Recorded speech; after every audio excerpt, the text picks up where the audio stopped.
yitwa Minani Violeta, umukobwa n'umumama afise abana 4, akaba aturuka mu ntara ya Ngozi. Hanyuma yatemvye atagwaye atagize ikintu na kimwe, ni Umurundikazi.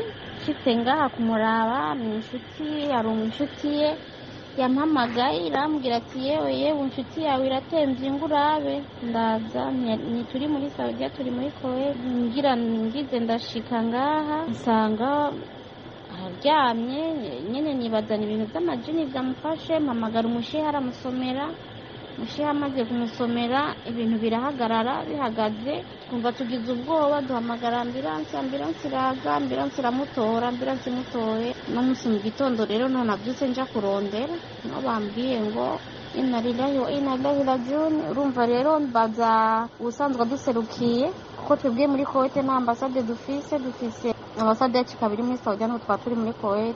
No kuvuga ngo uye rero nawambwiye ati ntazi ko bishoboka ko dushobora gushikana ikiziga muhira. Nabuze nico mvuga nico ndeka jewe muhiri wabo bariko bararondera, nabuze gene ndabasubiza umunwa nyene. Sinzi ko namwe mwadufasha kugira ngo ikiziga gishike mu Burundi, sinzi kuko passport irahari, saba ngo bisaba amafaranga menshi. Nukuri ko Imana mudufashe, nukuri ko Imana mudufashe, muzamufashe abana biwe no kubona yuko abana biwe yuko abonye mama wabo. Urumva umudamu afise abana 4, hama bakoma bumva ngo mama yapfuye ntibamuhambe. Ndibaza ko atari vyiza, ariko mumfashije vyo bari vyiza cyane.